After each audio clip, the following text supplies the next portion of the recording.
வணக்கம் ஃப்ரெண்ட்ஸ். இப்போ லேட்டஸ்ட் ஒரு நியூஸு ரொம்ப கஷ்டமாக இருக்குது. இருந்தாலும் நான் இந்த பதிவு போட்டு தான் ஆகணும்.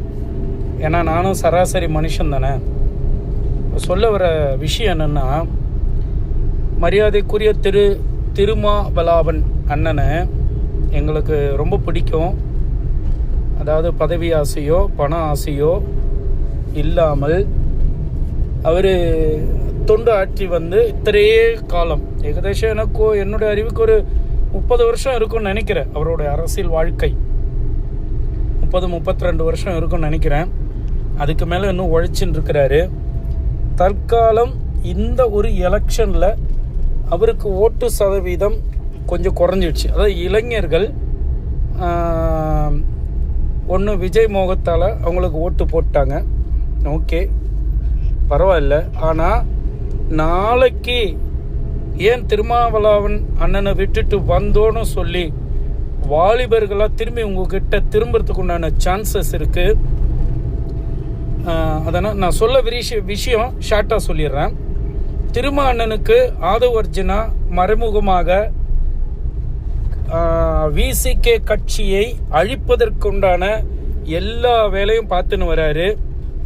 அது திருமாவளவன் அண்ணன் எதுக்கு இந்த மாதிரி ஆதவுக்கு சப்போர்ட் பண்ணுறாரு மறைமுகமான்னு எங்களுக்கு ஒன்றுமே புரியல. திருமாவளவன் அண்ணா, உங்களை நம்பிய வாலிபர்களுக்கு நீங்கள் துரோகம் செய்கிற மாதிரி ஆகுது.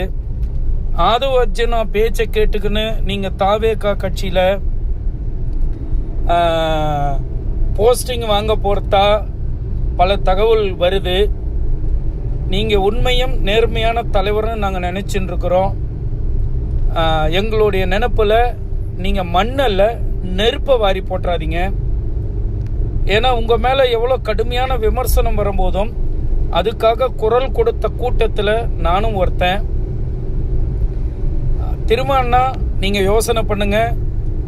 ஆதவ் அர்ஜுனா குடும்பங்கள் எப்படி ஒரு கட்சியாக பிளவுபடுத்துகிறாங்க என்பது நடைமுறையில் இருக்குது. அது உங்களுக்கு தெரியும். எங்களை விட அரசியல் அனுபவம், ஆற்றலும் அறிவும் உள்ள நீங்கள் இப்போ கொஞ்ச காலமாக தாவேகா கட்சி வெற்றி பெற்றதுலேருந்து உங்களுடைய நிலைப்பாடுகள் தடுமாறுது, உங்களுடைய எண்ணோட்டங்கள் தடுமாறுது. பார்த்து இருந்துங்க. விசிகா என்னும் கட்சியை காணாமல் போகிறதுக்கான வழிகள் ஆதவ் அர்ஜுனா தேடி வராரு. உங்களுடைய இஷ்டம்.